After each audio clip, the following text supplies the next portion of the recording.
शरणागत की रक्षा की है मैंने अपना जीवन देकर। विश्वास नहीं यदि आता तो साक्षी है इतिहास अमर। यदि आज देहली के खंडहर सदियों की निद्रा से जगकर गुंजार उठे उनके स्वर से हिंदू की जय तो क्या विस्मय। हिंदू तन मन हिंदू जीवन रग रग हिंदू मेरा। इस कथा का प्रारंभ 1282 ईस्वी में होता है, जब वीर हमीर देव रणथंभौर के एक छोटे से राज्य के शासक बने। हमीर एक सच्चे सनातनी राजा थे और उनकी अभिलाषा थी कि वे 9 कोटि यज्ञ का आयोजन करें। परंतु इस यज्ञ को करने के लिए राजा के पास एक बड़ा राज्य होना अनिवार्य था।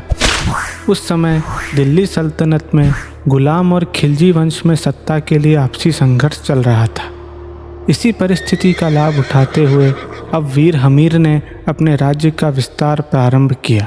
वीर हमीर ने अपने शौर्य और पराक्रम का परिचय देते हुए पुष्कर, मेवाड़, आबू, वर्धनपुर जैसे राज्यों पर अपना आधिपत्य स्थापित किया और अपने राज्य की सीमाओं को बहुत आगे तक बढ़ा दिया।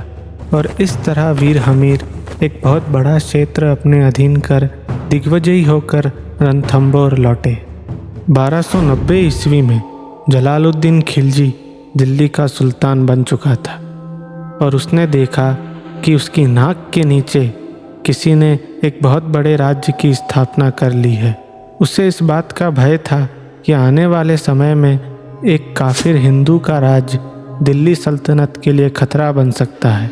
अतः रणथंभौर को अपने अधिकार में लेने के लिए 1290 और 1292 ईस्वी में जलालुद्दीन ने 2 बार घेरा डाला, परंतु दोनों बार वीर हमीर ने अपनी सूझबूझ और रणनीति से दोनों प्रयासों को विफल किया।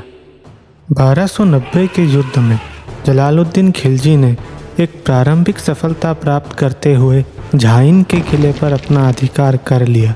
वीर हमीर की ओर से लड़ते हुए गुरुदास सैनी वीर गति को प्राप्त हुए, परंतु जलालुद्दीन रणथंभौर पर अपना कब्जा नहीं कर पाया।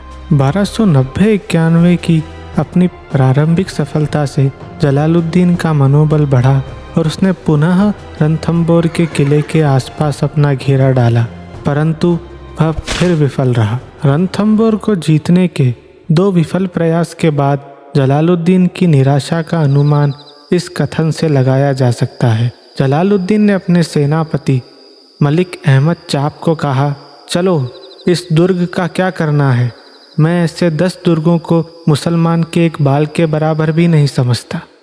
जलालुद्दीन खिलजी की 1296 ईस्वी में उसी के भतीजे अलाउद्दीन खिलजी द्वारा हत्या कर दी गई। अब अलाउद्दीन खिलजी दिल्ली का नया सुल्तान बना और हमीर देव के साथ उसका एक खूनी संघर्ष प्रारंभ हुआ।